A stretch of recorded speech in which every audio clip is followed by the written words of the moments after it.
238।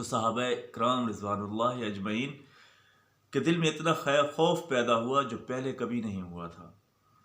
تو نبی اکرم صلی اللہ علیہ وآلہ وسلم نے فرمایا، تم یہ کہو ہم نے حکم کو سنا اور اس کی اطاعت کرتے ہیں اور اسے تسلیم کرتے ہیں۔ ابن عباس رضی اللہ عنہ فرماتے ہیں، اس وقت اللہ تعالیٰ نے ان کے ایمان کو مضبوط کیا اور پھر یہ آیت نازل فرمائی۔ اللہ رب العزت ہر کسی کو اس کی حیثیت کے مطابق ہی مکلف فرماتے ہیں۔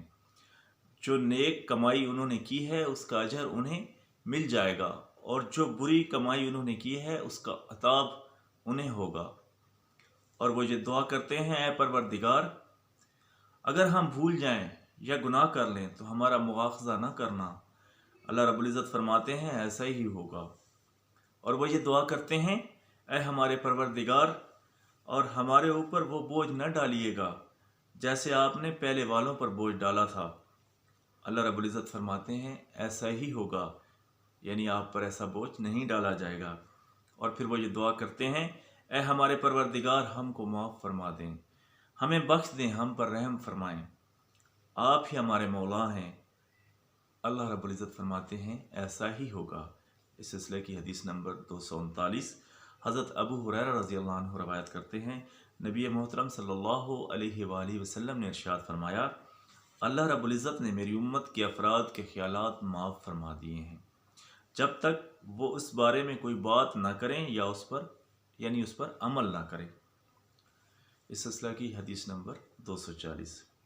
یہی روایت ایک اور سند کے ہمراہ بھی منقول ہے، تاہم الفاظ میں کچھ اختلاف ہے۔ اس سلسلہ کی حدیث نمبر 241 بھی ایک اور سند کے ہمراہ بھی منقول ہے۔ اس سلسلہ کی حدیث نمبر 242 حضرت ابو ہریرہ رضی اللہ عنہ روایت کرتے ہیں، نبی محترم صلی اللہ علیہ وآلہ وسلم نے ارشاد فرمایا ہے، اللہ رب العزت نے فرشتوں کو یہ حکم دیا ہے، جب میرا بندہ کسی گناہ کا پختہ ارادہ کر لے تو تم اسے تحریر نہ کرنا، جب وہ گناہ کرے اس وقت تحریر کرنا، اور جب میرا بندہ کسی نیکی کا پختہ ارادہ کر لے تو اگرچہ اس نے اس پر عمل نہ کیا ہو تم اس نیکی کو تحریر کر لینا، اور جب وہ اس نیکی پر عمل کرے تو اسے اس کے نامہ اعمال میں 10 نیکیاں لکھ دینا۔ سبحان اللہ، کیا شان ہے رب العالمین کی کہ وہ اپنے بندوں پر کس طرح مہربان ہے۔ اس سلسلہ کی حدیث نمبر 243 حضرت ابو ہریرہ رضی اللہ عنہ نبی محترم صلی اللہ علیہ وآلہ وسلم کا یہ فرمان نقل کرتے ہیں، اللہ رب العزت ارشاد فرماتے ہیں، جب میرا بندہ کسی نیکی کا پختہ ارادہ کرے مگر وہ اس پر عمل نہ کرے تو میں اس کے نامہ اعمال میں ایک نیکی لکھتا ہوں، اور اگر وہ اس پر عمل کرے تو 10 سے لے کر 700 تک کسی بھی تعداد میں نیکیاں لکھتا ہوں، اور جب وہ کسی گناہ کا پختہ ارادہ کرے مگر اس نے اس پر عمل نہ کیا ہو تو میں کوئی گناہ نہیں لکھتا، اگر وہ اس پر عمل کرے تو میں ایک گناہ لکھتا ہوں۔ سبحان اللہ۔ اور اس سلسلہ کی حدیث نمبر 244 حضرت ابو ہریرہ رضی اللہ عنہ نبی اکرم صلی اللہ علیہ وآلہ وسلم کا یہ فرمان نقل کرتے ہیں، اللہ رب العزت ارشاد فرماتے ہیں، جب میرا بندہ کوئی نیکی کرنے کے بارے میں سوچتا ہے تو میں اس کے نامہ اعمال میں ایک نیکی لکھ دیتا ہوں، اور اگر وہ اس پر عمل بھی کرے تو میں اس کے نامہ اعمال میں 10 نیکیاں لکھ دیتا ہوں، اور اگر وہ کسی گناہ کا ارادہ کرے تو میں اسے معاف کر دیتا ہوں، لیکن اگر وہ اس گناہ کا ارتکاب کر لے تو صرف ایک گناہ لکھتا ہوں۔ نبی اکرم صلی اللہ علیہ وآلہ وسلم فرماتے ہیں، فرشتے عرض کرتے ہیں، ہمارے پروردگار، تیرا فلاں بندہ فلاں گناہ کرنا چاہتا ہے، حالانکہ اللہ تعالیٰ اس بات سے بخوبی باخبر ہیں۔ اللہ رب العزت فرماتے ہیں، اس کا دھیان رکھو، اگر وہ گناہ کا ارتکاب کرے تو ایک گناہ لکھ لینا، اور اگر وہ گناہ کا ارتکاب سے باز رہے تو ایک نیکی لکھ لینا، کیونکہ اس نے صرف میرے خوف کی وجہ سے گناہ نہیں کیا۔ سبحان اللہ۔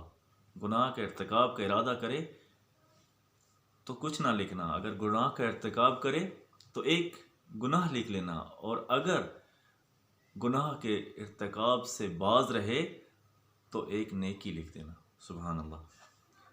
نبی اکرم صلی اللہ علیہ وآلہ وسلم مزید فرماتے ہیں، جب کوئی شخص سچے دل سے اسلام قبول کرے تو اسے ایک نیکی کے عوض میں 10 سے لے کر 700 گناہ تک اجر عطا کیا جاتا ہے، اور ہر گناہ کے عوض میں ایک گناہ لکھا جاتا ہے۔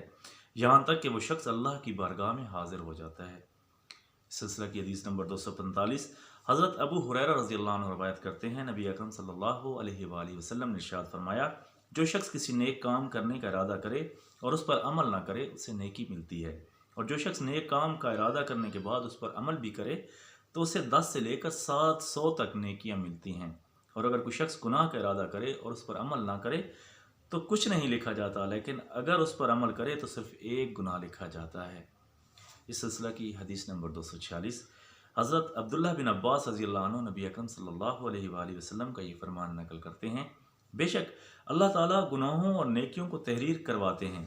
پھر نبی اکرم صلی اللہ علیہ وآلہ وسلم نے اس کی وضاحت کرتے ہوئے یہ فرمایا، جب کوئی شخص کوئی نیکی کا ارادہ کرتا ہے مگر اس پر عمل نہیں کرتا تو اسے ایک نیکی ملتی ہے، اور اگر وہ اس پر عمل کر رہے تو اللہ تعالیٰ اپنے ہاں اس کا 10 سے لے کر 700 گنا تک، بلکہ بے حد و شمار گنا تک اجر و ثواب لکھ لیتے ہیں، اور اگر وہ گناہ کا ارادہ کرے اور اس پر عمل نہ کرے تو اسے ایک نیکی ملتی ہے، اور اگر عمل کرے تو ایک گناہ لکھ دیا جاتا ہے۔